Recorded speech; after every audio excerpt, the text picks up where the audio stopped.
Ladies and gentlemen, please welcome Elon Musk. Hello. Best thing I want to do. All right.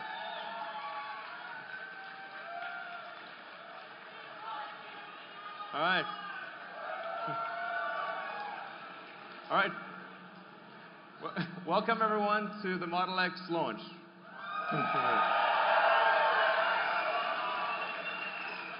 So, thank you all for coming.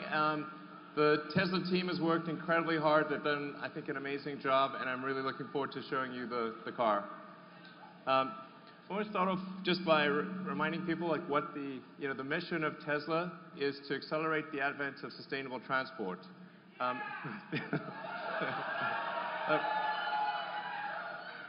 I think you guys know, it's incredibly important that we move to a sustainable world sooner rather than later. The sooner we do it, the better it is. And and it's important to show that that any type of car can go electric. We showed that you could make a compelling sports car with the Roadster, and that could go electric. And we showed that you could do it with a sedan, and now we're going to show that you can do it with an SUV.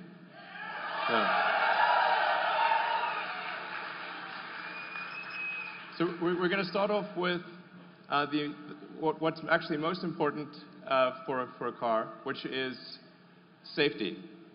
So if you're driving, you're carrying your friends and family around, there's really nothing that's more important than safety. So first and foremost, the car's got to keep you and the ones you love safe and protect you under any circumstance you can imagine. So.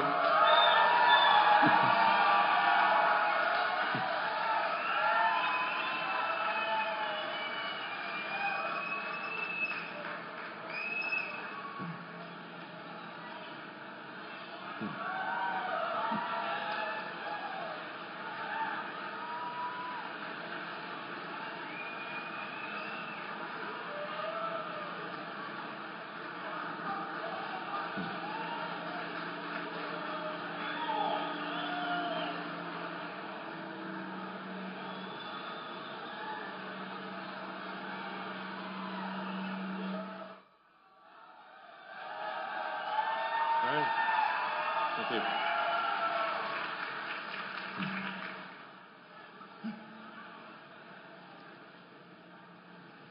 So, there you have the Model X.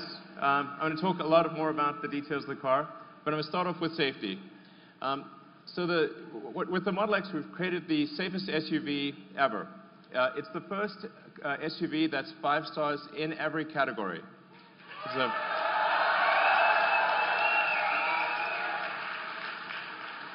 And I thought I'd just explain what does 5 stars mean, because 5 stars is not technically a statistical number. It's sort of a rough reference point. And what it actually means is it describes the probability of a serious injury in a high-speed accident. So you start off with sort of 2-star, 3-star, 4-star, 5-star, and they go down in 5% increments. So a 4-star would be a 15% probability of injury in a high-speed accident. 5-star would be 10%. Hypothetically, if there was a 6-star, it would be at 5%. And we've been able to get with the Model X an expected rating of about 6.5%. So.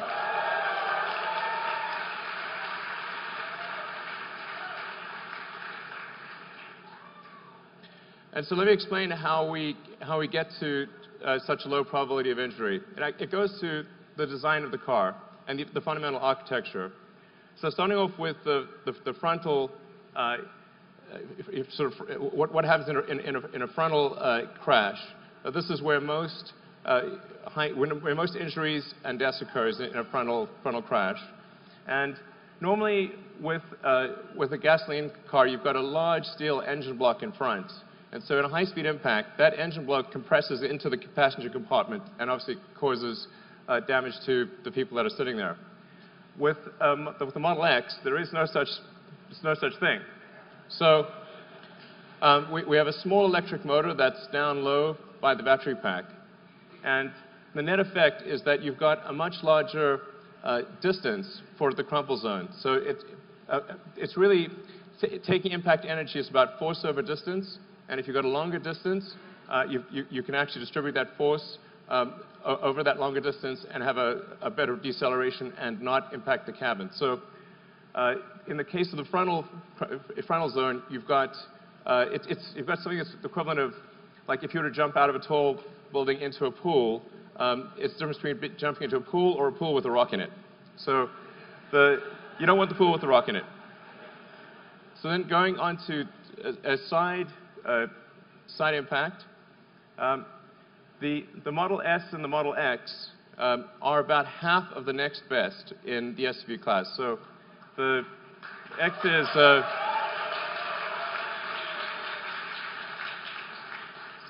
so the side pole intrusion is only 215 millimeters in the Model X, and that's compared to the next best SUV, which is about double that number. And let's see what that looks like in pictures. So this is what it looks like with this is the actual side pole test for the Model X compared to the next best SUV in the world. Yeah.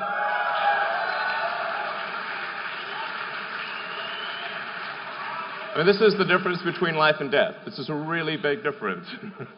So, and then now let's look at the rollover numbers. So the Model X, because it has a low center of mass with the battery pack and the floor pan, has half the rollover propensity of any SUV or minivan. So the probability of a rollover injury is substantially reduced. And you can see this in the architecture. We start with the pack, and that pack provides a stiffening member for the whole car. It provides a very strong foundation for the whole car, lowering the center of mass, and serving as a load transfer medium to the rest of the vehicle. So whereas a gasoline car really just has thin corrugated sheet metal at the base and can't transfer the load in a side impact. So we'll just show you the rest of the car building up. You see the motors and the chassis. It gives you a sense for the core architecture of the car. Now, of course, the best protection is not to get into an accident at all. So the Model X comes standard with active safety, which includes automatic emergency braking and side collision avoidance. So the car will actually use the camera and the radar to automatically brake before there's an accident, and it will use the ultrasonic sensors around the side of the car to steer you away from a side collision. And these are active all the time, and it's just a standard feature in the car.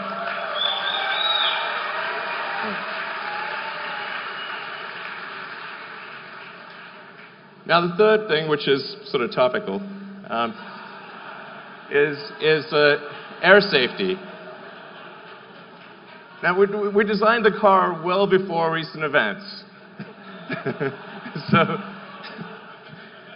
So it just happens to have, this recent events have illustrated the importance of air safety. And we have with the Model X the first true HEPA filter in a car. So why is it important to have a particulate filter? Why is it important to have a gas filter in the car? It's because this translates to a real change in life expectancy. So these are the most conservative numbers we could find on the internet. Like the most conservative. They go way worse than this. This is basically the least bad thing that would happen if you lived in these cities. So, and now let's take a look at the filters themselves.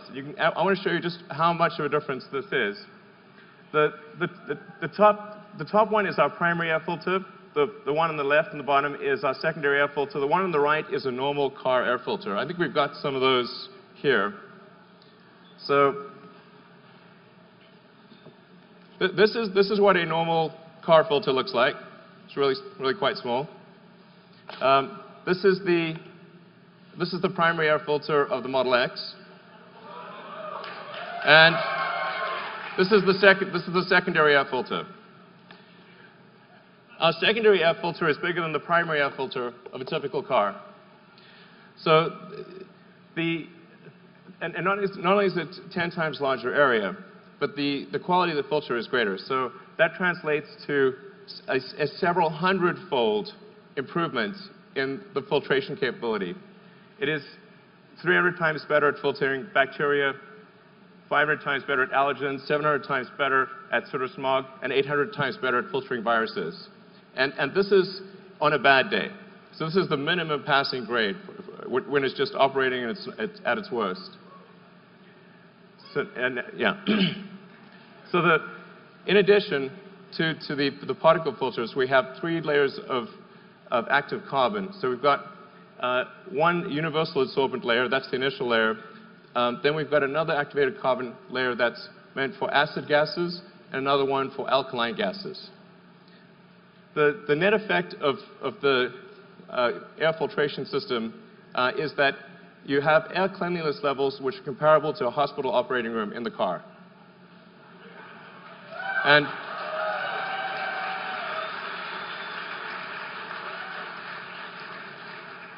in fact, when the car is operating at its at maximum capability, so if you sort of press max capability in the car, we can't even detect any viruses or bacteria or spores. So it's like 0 come through.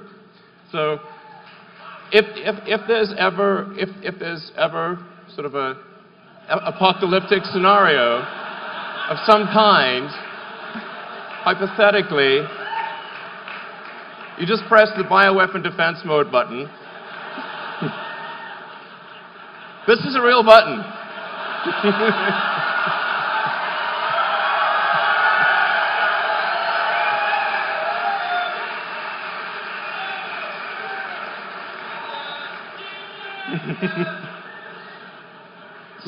So what,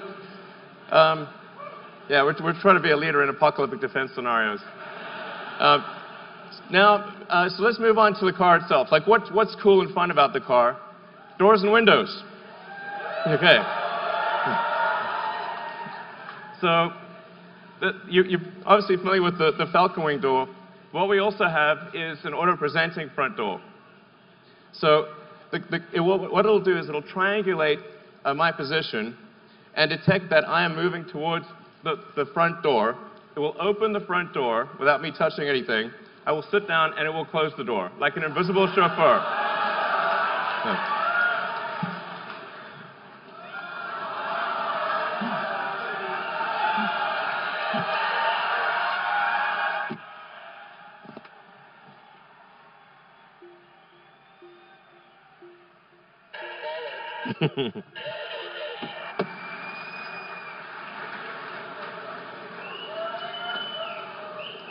And there are a few other features that are hard to demo in this exact scenario, but something that we worked very hard on is a windshield that's a panoramic windshield. So it comes up and over and feels like a helicopter cockpit when you're driving. So it gives you unbelievable visibility. It's transformative in the driving experience. So you really, when you do the test drives later tonight, you'll see what I mean. It's really makes a difference. And then in addition to that, we also have it's a small feature, but an important one, is the ability to blind holster your phone. So this is like one of those things where it's small, but it's important. Instead of having to fiddle with a bunch of wires to plug in your phone, you can basically take it out of your pocket and blind holster it. It'll automatically fit, and there are adapters for every variant of popular phone.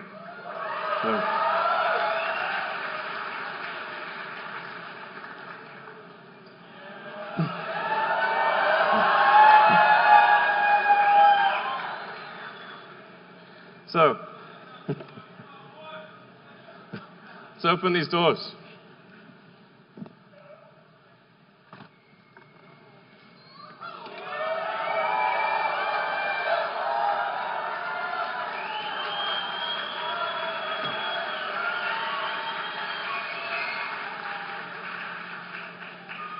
So the reason we created these doors was originally we were trying to solve a problem, which is how do you access the third row if you have child seats in the second row?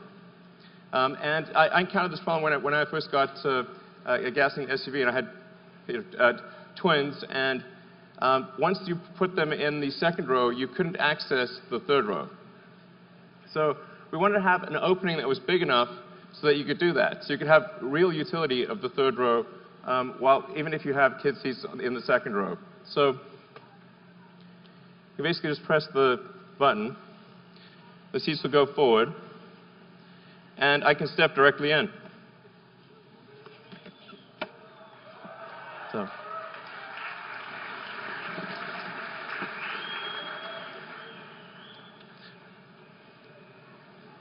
It's also important that if you have, say, a child seat here, that instead of having to cantilever your kid out in front and sort of put them basically into a small hole, you can actually just stand right here.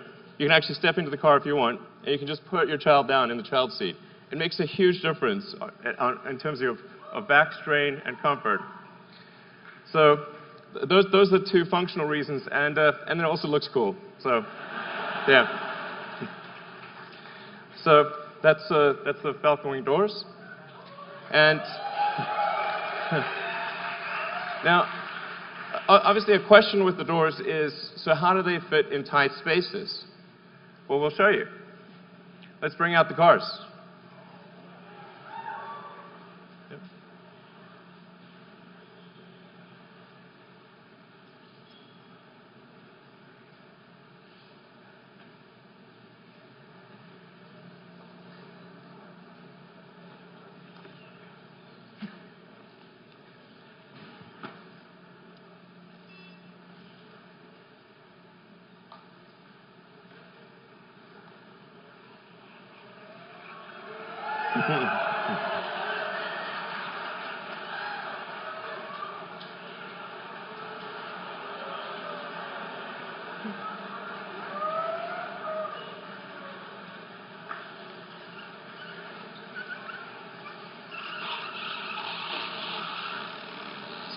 So the scenario we're going to show you here is if you've ever been in a parking lot and someone parked real close.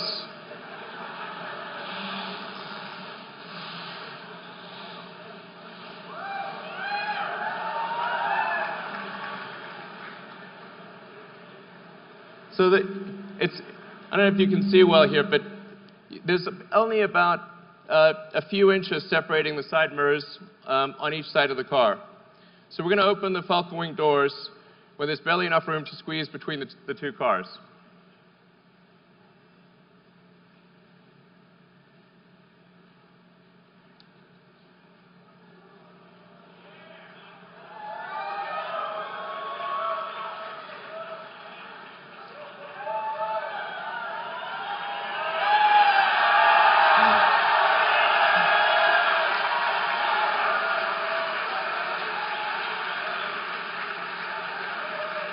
So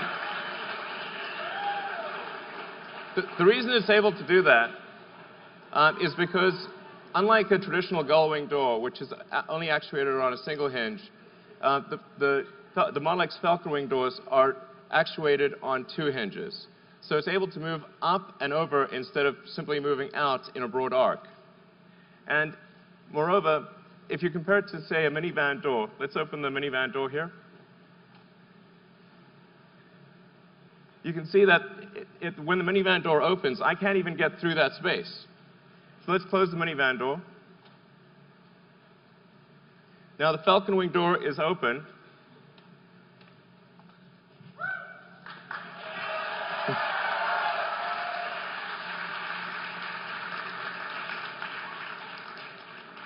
So our goal was to create an aperture that was more functional than a minivan door, and I think the team has succeeded. So I think it's the best aperture out there.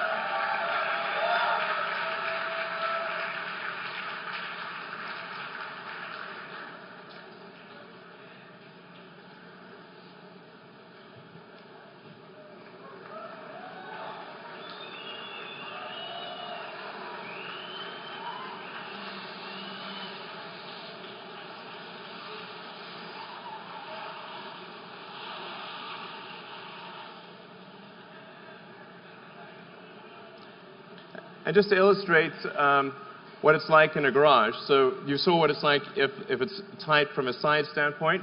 Well, what if you have a low garage? That's one of the most common questions I get about the Model X. The car actually automatically senses what the roof height is. So there are ultrasonic sensors in the roof of the car that calculate the roof height and automatically compute a new opening arc depending upon what the height of the ceiling is and what the side obstacles are.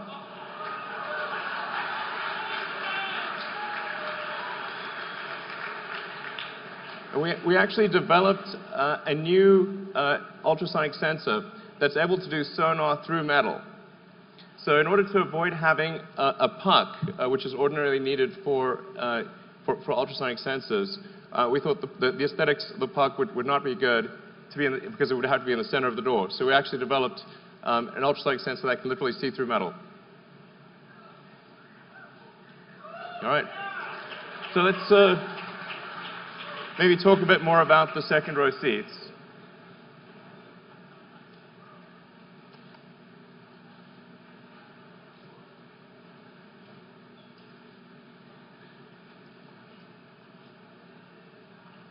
So normally second row seats in a car don't get a lot of love. So let's show you what second row seats typically look like in a car. So that's sort of what second row seats normally look like. But particularly when you open something and it's silhouetted, as it does with the Falcon Wing door, it tends to create a halo around the seat. So we put a lot of effort into creating a beautiful seat. And not only is the seat, I think, probably the best-looking second seat, if that's a superlative, ever, but it actually provides more functionality because you have a flat floor, and you can stow if something. So if you've got a backpack or a laptop or a handbag, you can stow that under the seat instead of having it at your feet. So it actually provides utility as well as aesthetics. All right. And speaking of utility, let's see what the Model X can really carry.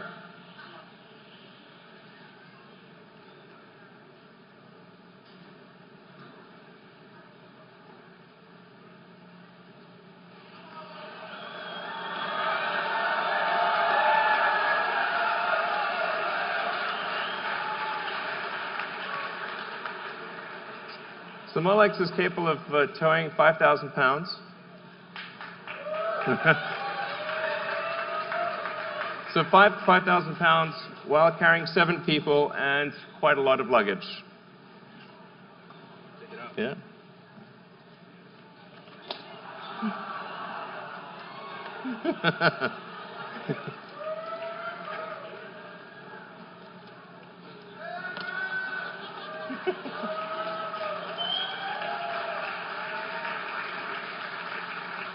And of course, let's not forget about the front.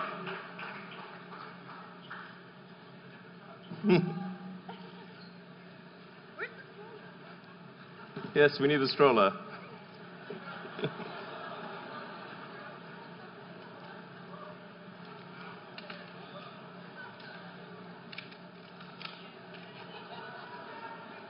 There we go. Do you want to put them in or do you want to carry them out? All right. All right.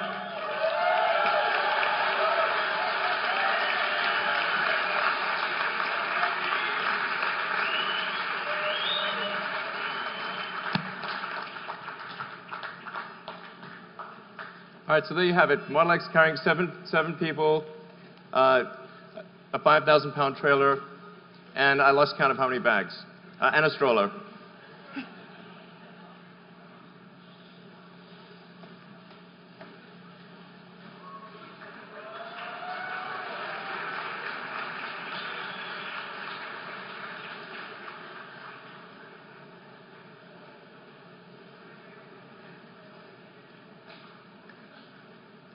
All right, so something we developed for the Model X is, like, let's say you want to carry skis, bikes, and you want to do that quickly and easily.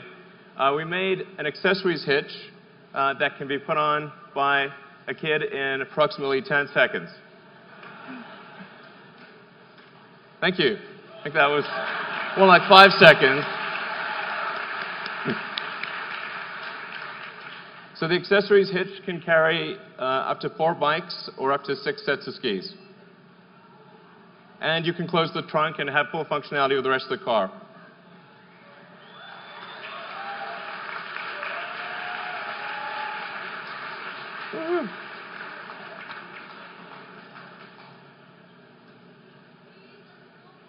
Skis and snowboards, indeed. And then the final element, of course, is performance. Even the standard version of the Model X has quite high performance. So it's got the standard version, 90D's, got 257-mile range, all-wheel drive, of course, and it gets to 60 miles an hour in 4.8 seconds. And then the P90D Ludicrous mode. I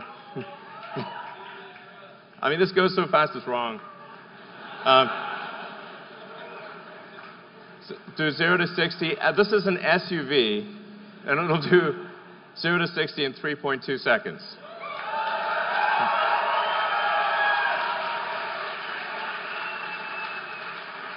All right. So with that, let's hand over the post-production cars. All right.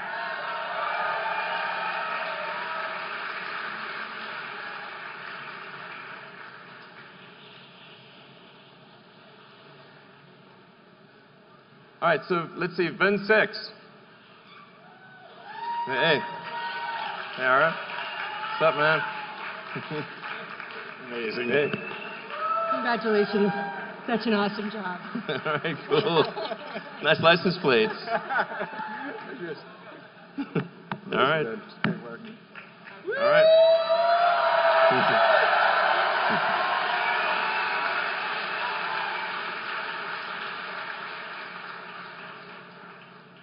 All right, it's VIN 5.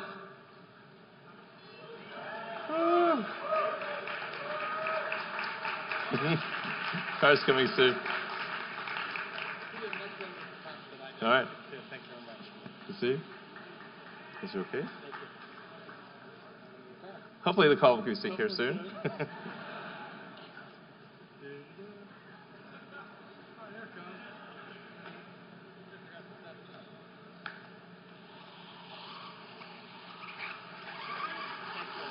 All right, thanks.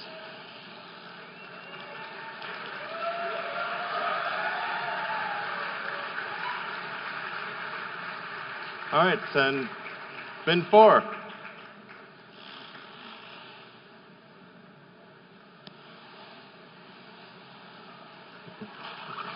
Standing for Sergey. All right. All right.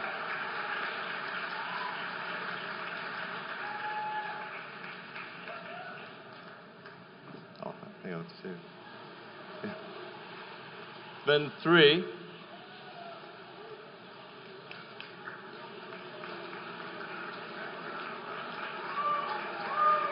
All right.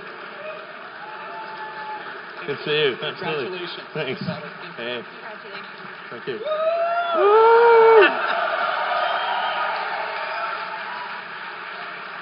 All right, and VIN 2.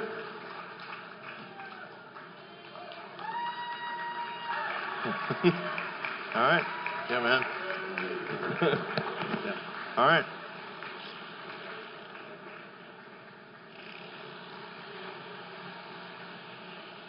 And then, let's see.